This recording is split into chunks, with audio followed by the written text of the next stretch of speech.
हो गया। सभी विद्यार्थियों का हमारे YouTube चैनल स्टडी विद विकास पर बहुत बहुत स्वागत है। आज लेके चलेंगे ठोस अवस्था का चैप्टर। हमारा है ठोस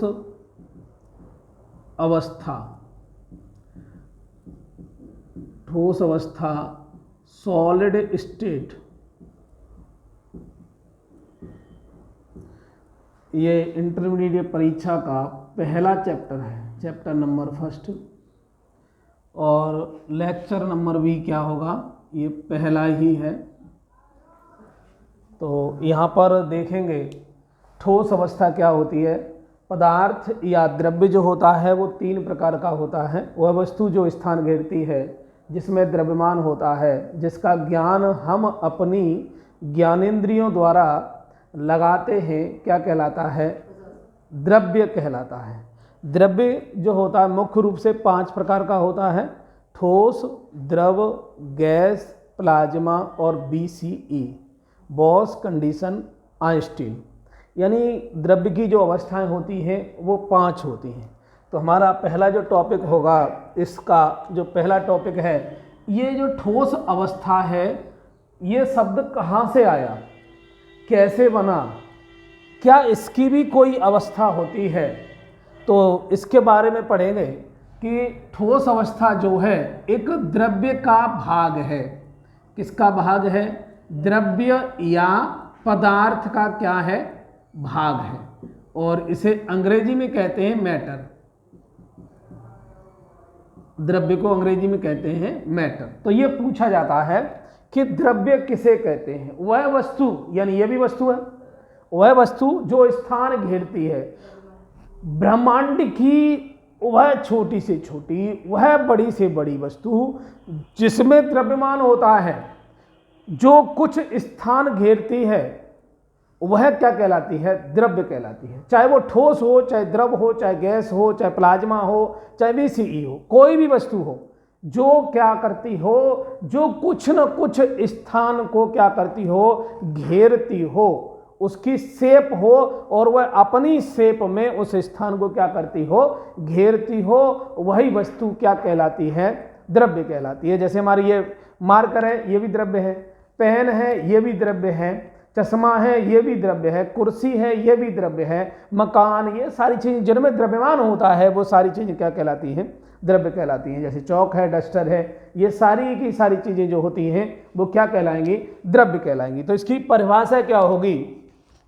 इसकी परिभाषा है वह वस्तु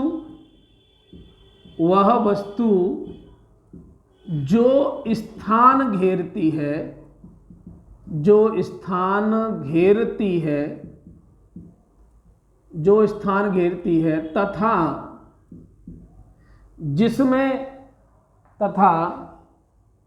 जिसमें कुछ द्रव्यमान होता है, कुछ द्रव्यमान होता है, क्या कहलाती है? द्रव्य कहलाती है। द्रव्य कहलाती है। इस तरीके से हम इसको याद करेंगे। वह वस्तु जो स्थान घेरती है तथा जिसमें द्रव्यमान होता है, क्या कहलाएगी? द्रव्य कहलाएगी। द्रव्य वो सारी वस्तुएं हैं जिनमें क्या होता है? द्रव्यमान होता है। और द्रव्यमान हमारा फोन में भी है, द्रव्यमान हमारी फोन की केबल में भी है, द्रव्यमान हमारा जो है बैग में भी है, स्कूल बैग में भी है, काउंटर में भी है। जो भी चीज़ें हम देखते हैं और जो पृथ्वी पर रखी जाती हैं, वो सभी वस्तुएं क्या कहलाती हैं? द्रव्य कहलाती हैं। हाँ, उनकी अवस्थाएं अलग अलग हो सकती हैं। उनकी जो अवस्था होगी वो क्या होगी? अलग अलग होगी। तो अवस्था के आधार पर अगर द्रव्य की बात की जाए, तो अवस्था के आधार पर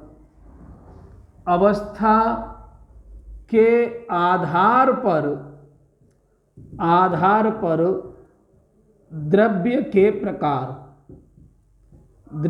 प्रकार, यानी अवस्था के आधार पर द्रव्य कितने प्रकार का होता है। तो अवस्था के आधार पर मैंने आपको बताया कि अवस्था के आधार पर द्रव्य जो होता है वो 5 प्रकार का होता है। लेकिन अमूमन जो हमारी किताबें हैं उनमें क्या दिया है? 3 प्रकार दिए जाते हैं। लेकिन होता कितने प्रकार का है? 5 प्रकार का होता है। तो हम यहाँ पर 5 प्रकारों के नाम लिख लेंगे, उसके बाद आगे बढ़ेंगे।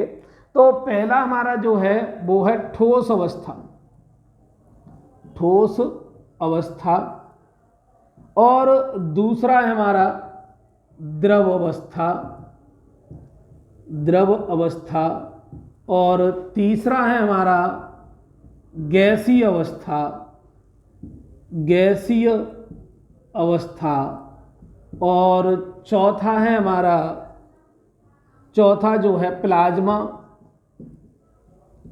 प्लाज्मा, पांचवा है बी, सी और ई। इस प्रकार से हमारी जो द्रव्य की जो अवस्थाएं हैं वो कितनी हैं? 5 हैं। तो हमें इन 5 अवस्थाओं को समझना होगा। लेकिन हमारा जो टॉपिक है, हमारा जो पार्ट है वो क्या है? ठोस अवस्था। तो ठोस अवस्था जो चैप्टर लिया गया है वो कहाँ से लिया गया है? द्रव्य या पदार्थ से लिया गया है। तो हमें यहाँ पर ये पता चल गया कि ठोस अवस्था कोई अलग से नहीं है, ठोस अवस्था से पहले भी इसका जो है कोई भाग है, ये किसी चीज का भाग है। तो ये भाग किसका है? यहाँ पर अगर आपसे पूछी जाए ठोस अवस्था किस चीज का भाग है या किसका भाग है, तो ठोस अवस्था हमारा पदार्थ का भाग है। पदार्थ जो होता है वही उसकी जो अवस्था है वह उसकी एक अवस्था क्या है? ठोस अवस्था है। यहाँ हम द्रवस्था भी पढ़ते हैं, द्रवस्था भी पढ़ते हैं, गैसीय अवस्था भी है, प्लाज्मा भी है और बीसीई है। तो यहाँ पर हमारा जो चैप्टर है वो क्या? ठोस अवस्था। अब ठोस अवस्था को कैसे समझेंगे? डिटेल में तो बाद में बताऊंगा, पहले थोड़ा सा समझ लेंगे। ठोस अवस्था, ठोस अवस्था का मतलब होता है वह वस्तु जिसका आयतन और आकार दोनों निश्चित होते हैं। वह वस्तु जिसका आयतन एवं आकार दोनों क्या होंगे? निश्चित होते हैं, जिनके अणुओं के मध्य अंतरा आकर्षण बल अधिक पाया जाता है। वह वस्तु जिनके आयतन और आकार निश्चित होता है, जिनके अणुओं के मध्य अंतराकर्षण बल अधिक पाया जाता है। ये अंतराकर्षण बल क्या होता है? देखिए, जैसे आपने ये कोई गोला लिया, मान लीजिए आपका एक कोई गोला है और उसमें कण है। इनमें कणों का क्या होता है? जो कण होते हैं वो एक दूसरे से इतने नजदीकी से सटे रहते हैं कि उन्हें अलग नहीं किया जा सकता। अलग कब किया जाएगा? अलग तब किया जाएगा जब हम इनमें टेम्परेचर देंगे या अधिक दाब देंगे। तो दाब के कारण इनके अणुओं के मध्य जो है अंतराकर्षण बल क्या होने लगेगा? क्षीण होने लगेगा। अगर आपसे क्वेश्चन पूछा जाए कि ठोस पदार्थ है और हमें उस ठोस पदार्थ के अणुओं के मध्य अंतराकर्षण बल को कम करना है, तो आप बताइए कम कैसे करेंगे? ऑप्शन दे दिए जाए, ताप एवं दाब देकर। तो यहां पर हमें यह चीज याद रखनी है कि कोई भी ठोस पदार्थ है, चाहे कोई भी हो, उस ठोस पदार्थ के अणुओं को अगर हमें उसके अणुओं के मध्य अगर हमें अंतराकर्षण बल को कम करना है, अंतराकर्षण बल होता है अणुओं एक दूसरे अणु को जोड़े रखने वाला बल। जैसे ये अणु हैं, ये एक दूसरे से क्या कर रहे हैं? जोड़े हैं। तो इन अणुओं को जोड़े रखने वाला जो बल होता है वही क्या कहलाता है? अंतराकर्षण बल कहलाता है। यानी एक दूसरे के आकर्षण से अणु क्या रहते हैं? चिपके रहते हैं एक दूसरे के आकर्षण। मान लीजिए ये जैसे बना हुआ है, तो इसमें जो बने हुए इसमें छोटे छोटे अणु हैं और उन अणुओं के माध्यम से क्या बनता है? ये प्लास्टिक का ये पूरा एक शेप बन गया। तो इसी तरीके से क्या होता है? जैसे बोर्ड है, बोर्ड में लकड़ी के छोटे छोटे बहुत सारे कण लगे हुए हैं और वो आपस में क्या है? चिपके हुए हैं। और चिपके क्यों हैं? चिपके इसलिए हैं क्योंकि उनके अणुओं के मध्य अंतराकर्षण बल जुड़ा हुआ है। अब जैसे द्रव दे ले, तो द्रव के अणुओं के मध्य अंतराकर्षण बल कम होता है, ठोस की अपेक्षा क्या होगा? कम होगा। इसीलिए उनके अणुओं में बहने का गुण पाया जाता है। अब जैसे जल मान लीजिए, जल का क्वथनांक जो होता है 100 डिग्री सेल्सियस होता है। 100 डिग्री सेल्सियस पर जल क्या करने लगता है? अपने उसके जो अणु हैं वो क्या होने लगते हैं? बिछड़ने लगते हैं, यानी हल्के हो जाते हैं। जब तक कोई वस्तु को हम टेम्परेचर नहीं देंगे तब तक उसके अणु क्या नहीं होंगे? हल्के नहीं होंगे।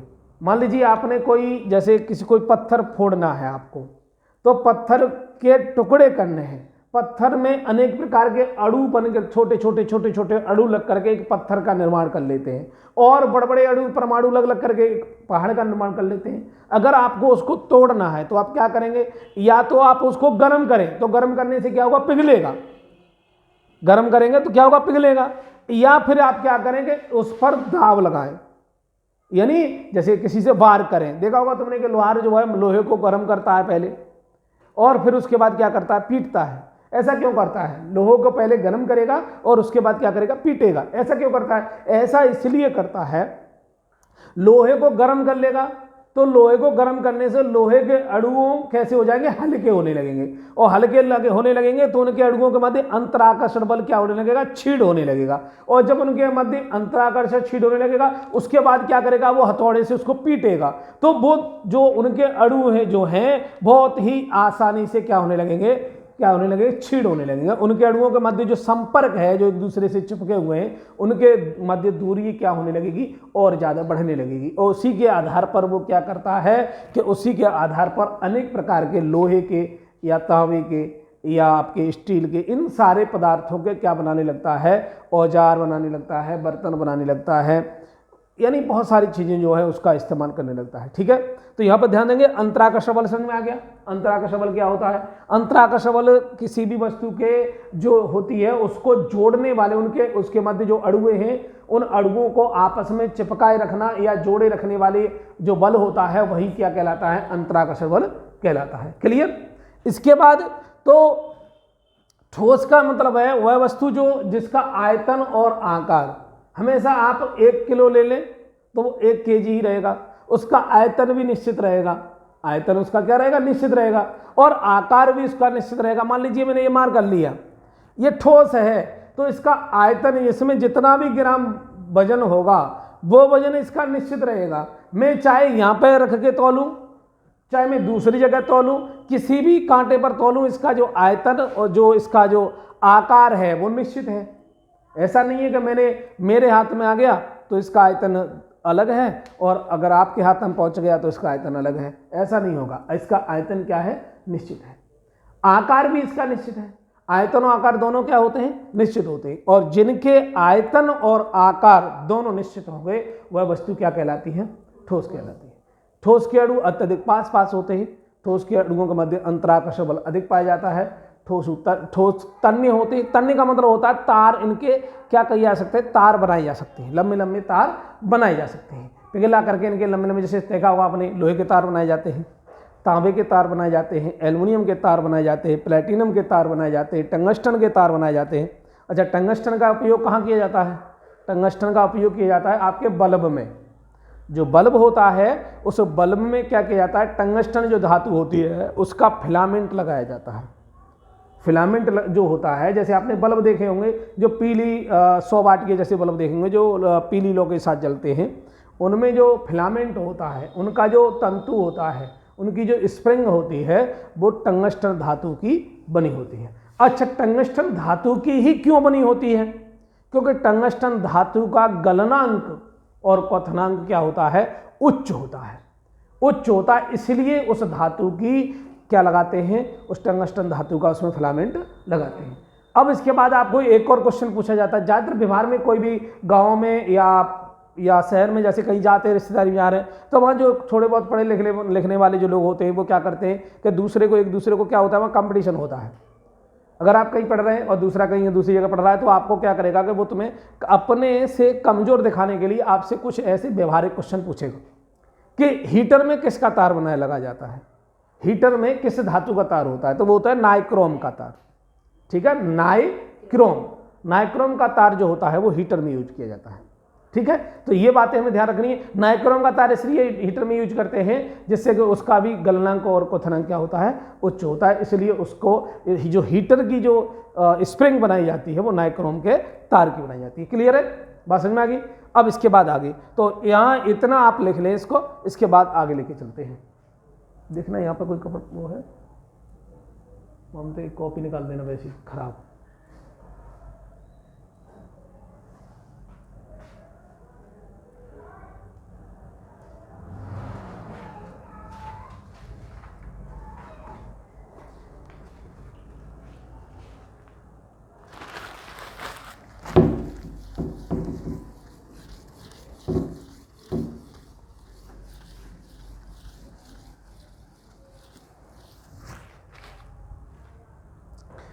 इसके बाद लिखेंगे ठोस।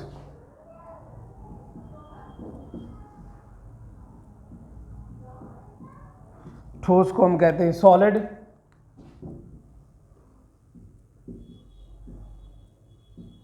सॉलिड। ठोस क्या होता है? वह वस्तु या द्रव्य की अवस्था, ऐसे लिखेंगे या सिस्टमेटिक तरीके से लिखेंगे, द्रव्य की, ध्यान से लिखना, द्रव्य की वह अवस्था, द्रव्य की वह अवस्था जिसका आयतन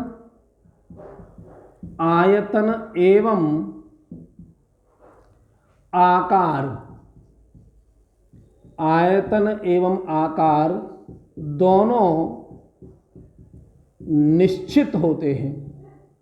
आयतन और आकार दोनों निश्चित होते हैं,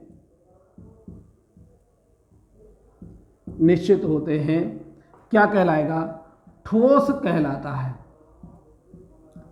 ठोस कहलाता है। जैसे अगर देखा जाए, जैसे ठोस क्या है? जैसे आपकी लकड़ी है, जैसे लकड़ी, कोयला, लोहा, पत्थर आदि, ये सभी क्या है? ये सभी ठोस के क्या है? उदाहरण हैं। अगर आपको लकड़ी को, मान लीजिए आपको लकड़ी कहना है कि लकड़ी का कैसे हम इसको गर्म करके या कैसे इसके अणुओं को विच्छेदित करें, तो देखा होगा आप लाए 5 किलो लकड़ी और आप उसको जला देना, और जला देने के बाद उसकी राख को तोड़ना, क्या 5 किलो बैठेगी? क्यों? क्योंकि उसका द्रव्यमान और आयतन क्या हो गया? कम हो गया। कम कब हुआ? जब उसकी अवस्था परिवर्तित हुई। लकड़ी से किस में चेंज हुआ? राख में परिवर्तित हुआ, तो उसकी अवस्था परिवर्तित हुई। तो अवस्था परिवर्तित होगी तो उसका जो आयतन भी कैसा हो जाएगा? परिवर्तित हो जाएगा। ठीक है, उसका वेट भी परिवर्तित हो जाएगा। जब किसी वस्तु की अवस्था परिवर्तित होती है तो उसका आयतन और वेट दोनों ही क्या हो जाते हैं? परिवर्तित हो जाते हैं। ठीक है, ये बात समझ में आ गई।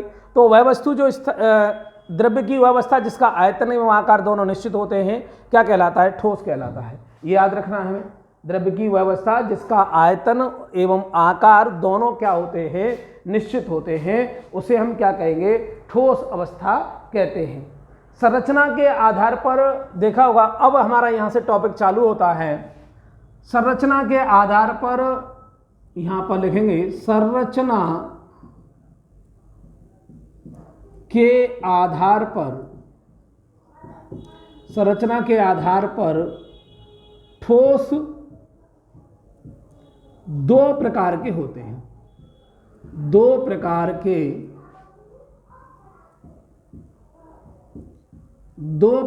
के होते हैं। संरचना के आधार पर जो ठोसों के जो प्रकार हैं वो कितने हैं? 2 हैं। एक होता है क्रिस्टलीय और दूसरा होगा अक्रिस्टलीय। पहला क्या होगा? क्रिस्टलीय। क्रिस्टलीय ठोस, क्रिस्टलीय ठोस, और दूसरा होगा अक्रिस्टलीय ठोस। अक्रिस्टलीय ठोस यानी संरचना के आधार पर ठोस कितने प्रकार के हुए? 2 प्रकार के हुए। एक तो हुआ क्रिस्टलीय और दूसरा हुआ अक्रिस्टलीय। अब क्रिस्टलीय क्या होते हैं? क्रिस्टलीय का मतलब होता है वे ठोस, वे पदार्थ जिनकी संरचना निश्चित होती है, जिनका आकार निश्चित होता है, जिनकी संरचना क्या होती है? निश्चित होती है, जिनकी ज्यामितीय आकृति क्या हो? निश्चित हो, उन्हें तो कहेंगे क्रिस्टलीय ठोस। और जिनकी ज्यामितीय आकृति क्या हो? अनिश्चित हो, उसे कहेंगे अक्रिस्टलीय ठोस। बात समझना मेरी। जिन ठोस पदार्थों की आकृति, ज्यामितीय जो आकृति हो वो कैसी होती है? निश्चित होती है, उनका आकार निश्चित होता है, वो कहलाते हैं क्रिस्टलीय ठोस। अब अक्रिस्टलीय का मतलब ऐसे ठोस पदार्थ जिनकी ज्यामितीय आकृति निश्चित नहीं होती। अब आप सोचोगे ऐसे कौन से ठोस है? अभी आपने पढ़ाया कि वे द्रव्य की अवस्था जिसका आयतन और आकार दोनों निश्चित होते हैं ठोस कहलाते हैं।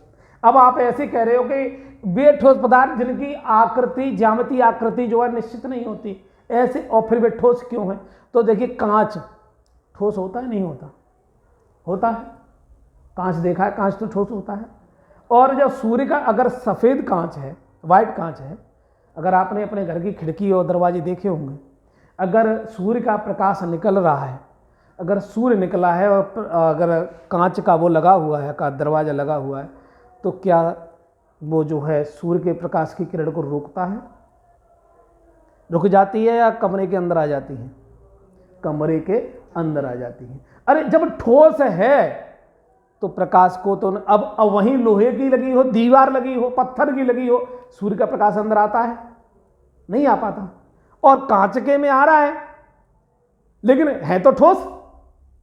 ऐसा तो नहीं है कि घूसा मार दो अंदर को चला जाए और उसके बाद फिर आ जाए, है? जैसे पानी की बनी हो तो पानी में घूसा मार दो तो अंदर को चला जाता है, पानी कूद जाता है ऊपर को, है? जितना हम दबाव पानी में ऊपर से लगाएंगे उतने ही दाब के साथ पानी क्या होगा, ऊपर को चलेगा।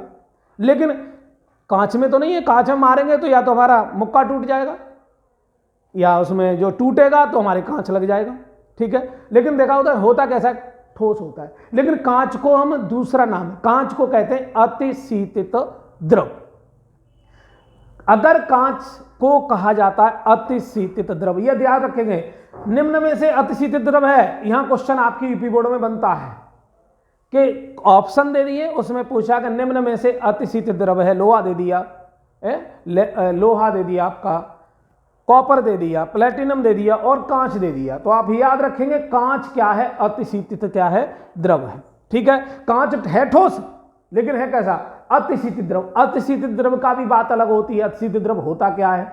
अतिशीतित द्रव जो होता है, अगर कांच को एक निश्चित टेम्परेचर पर ही गर्म किया जाता है और निश्चित टेम्परेचर पर ही ठंडा किया जाता है।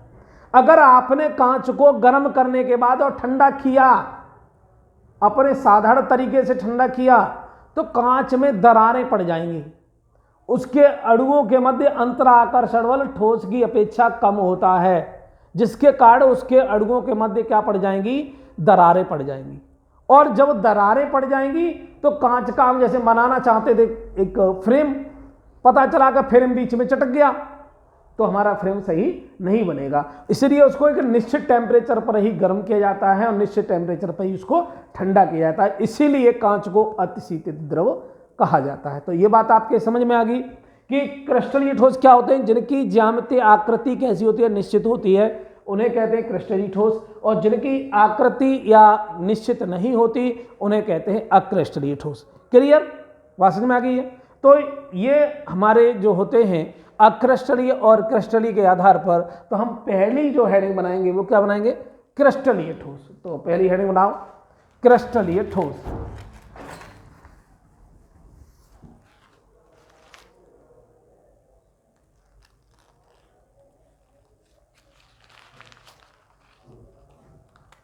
डाल लिया? अब लिखेंगे क्रिस्टलीय ठोस।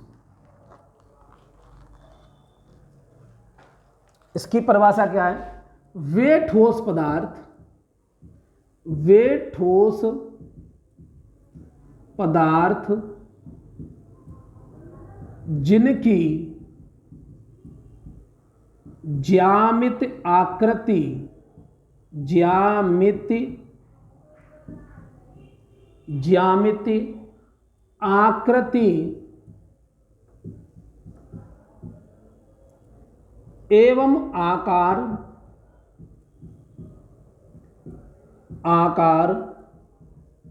निश्चित होता है,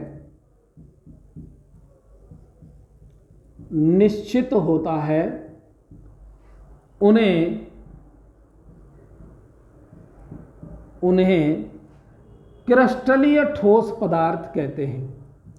उन्हें क्रिस्टलीय ठोस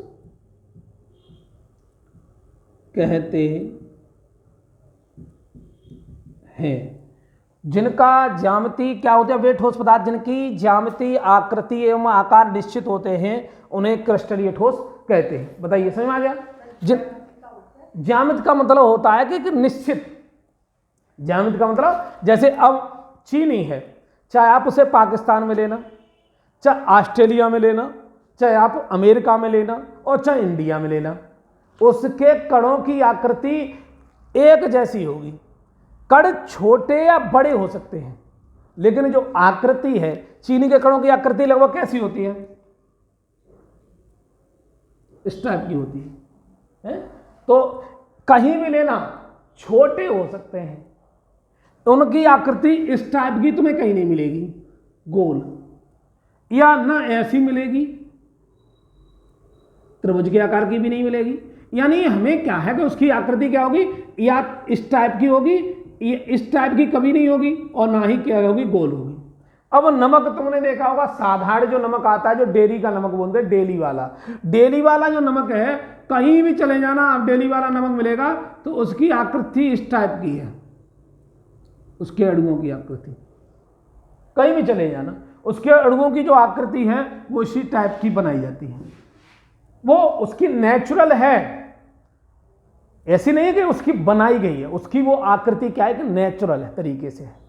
तो आकृति को केवल परिवर्तित किया जाता है, और परिवर्तित क्या कब कर देते हैं हम, ताप या दाब के प्रभाव से किसी भी ठोस की आकृति को हम परिवर्तित करते हैं।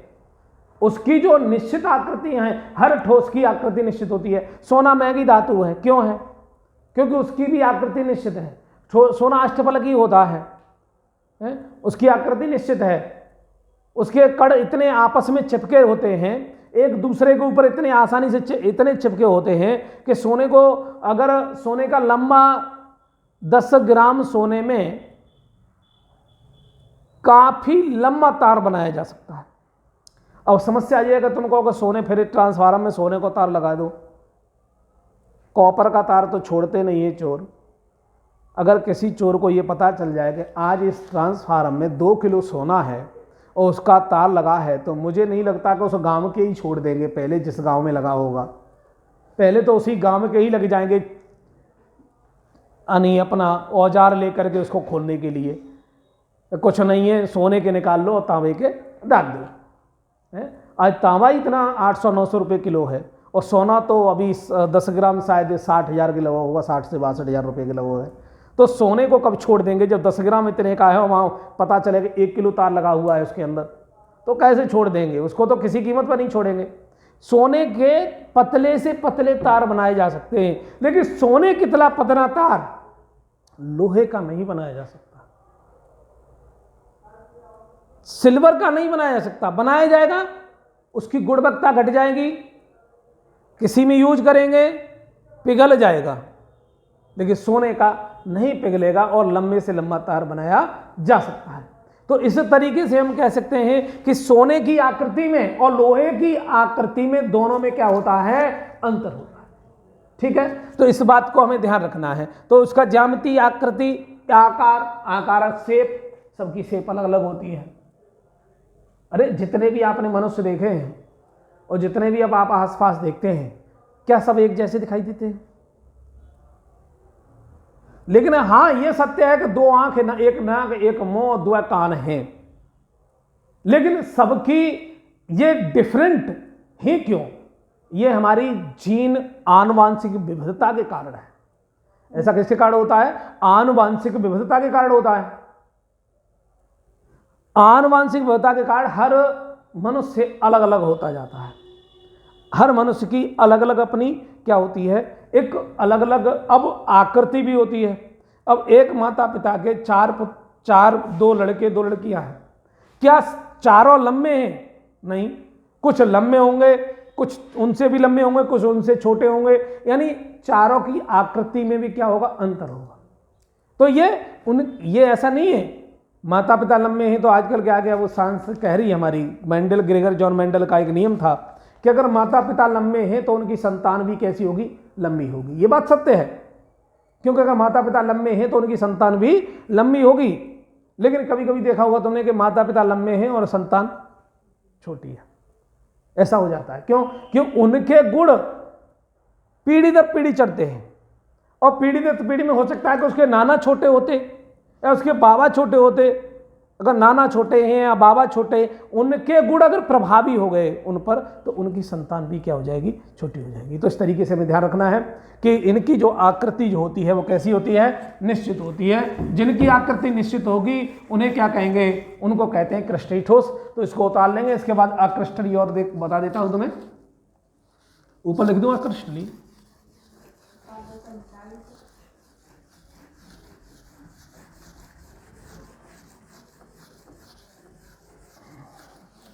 कठिन तो नहीं लग रही है केमिस्ट्री,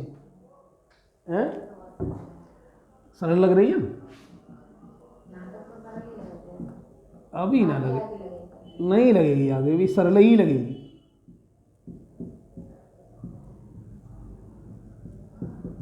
अक्रस्टलीय ठोस, इसमें क्या है, वे ठोस पदार्थ, वे ठोस पदार्थ जिनकी आकृति, जिनकी देखेंगे इसकी, वे ठोस पदार्थ, वे ठोस पदार्थ जिनकी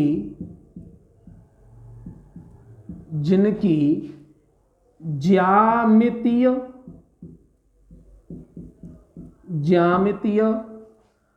आकृति निश्चित नहीं होती है,